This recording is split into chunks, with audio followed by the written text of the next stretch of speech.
ناظرین آپ کو بتائیں امیر جماعت اسلامی حافظ نعیم الرحمان میلوڈی اسلام آباد میں میڈیا سے گفتگو کر رہے ہیں. آئیے آپ کو براہ راست لیے چلتے ہیں. اور جسے بڑا اچھا بنا کر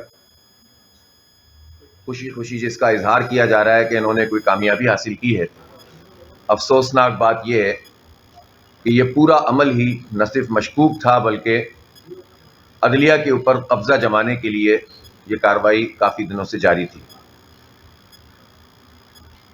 چیف جسٹس کے تقرر کا جو طریقہ کار جاری تھا جس میں سینیورٹی کی بنیاد پر خود بخود تقرر ہو رہا تھا، اس تقرر کو پارلیمنٹ کی کمیٹی اور پھر وزیر اعظم کے ہاتھ میں دینا یہ بہت ہی افسوسناک ہے اور اس کے نتیجے میں عدلیہ پر اپنی گرفت کو مضبوط کرنا ہے.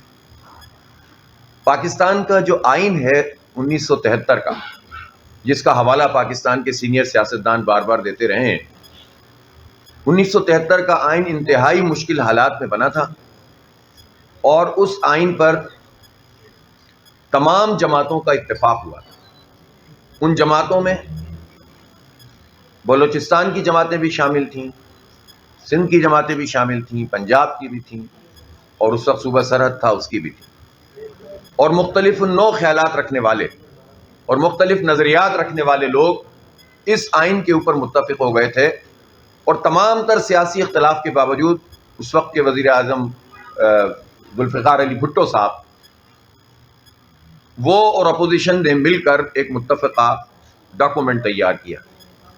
مجھے افسوس ہے کہ کل مولانا مفتی محمود صاحب کے صاحبزادے اور ان کے پوتے اور وزیر اعظم ذوالفقار علی بھٹو صاحب کے نواسے اور ظاہر ہے ان کے داماد کی سرپرستی میں یہ جو سب کچھ ہوا ہے، اس نے اس آئین کی جو روح ہے اس کو متاثر کیا ہے. اس لیے کہ جو اس وقت پارلیمنٹ موجود ہے، پہلا سوال تو اسی کے اوپر ہے. اس پارلیمنٹ میں آدھے کے قریب وہ لوگ ہیں، بلکہ اس سے بھی زیادہ، جو جیتے ہی نہیں ہیں، جو جمہوری لحاظ سے کامیابی نہیں ہوئے. ان کو فارم 45 نہیں بلکہ فارم 47 کی بنیاد پر مسلط کیا گیا ہے. ان کی اپنی کوئی لیجیٹمیسی نہیں ہے، کوئی کریڈیبلٹی نہیں ہے، کوئی ساکھ نہیں ہے. مطلب ایک میاں نواز شریف جو ہمیشہ ہی افسردہ نظر آتے ہیں، اور مجھے نہیں پتا کہ وہ افسردہ کیوں رہتے ہیں، آج کل شعر و شاعری بھی کر رہے ہیں، اور سب کچھ حاصل ہونے کے بعد صاحبزادی وزیر اعلیٰ ہیں، چھوٹے بھائی وزیر اعظم ہیں، پانچوں گھی میں ہیں، سر کڑھائی میں ہیں، اور اس کے باوجود وہ افسردہ نظر آتے ہیں. تو یہ تو خیر انہی سے پوچھا جائے گا. لیکن بات یہ کہ نواز شریف صاحب لاہور شہر میں 70,000 اضافی ووٹ ڈلوا کے بھی نہیں، تبدیل کروا کے کامیاب کیے گئے ہیں. ان کی صاحبزادی بھی جعلی طریقے سے جیتی ہیں. 17-18 سیٹیں شاید نون لیگ نے جیتی ہیں، اور باقی سب جعلی ہیں. 22 سیٹیں ایم کیو ایم کی جو اس عمل میں شریک ہوئی ہیں، ان میں سے وہ ایک پولنگ اسٹیشن 5,500 میں سے کراچی کے نہیں جیتے ایم کیو ایم والے، اور 22,000 پولنگ بوتھ میں سے ایک بھی ایم کیو ایم نہیں جیتی، ایک بھی.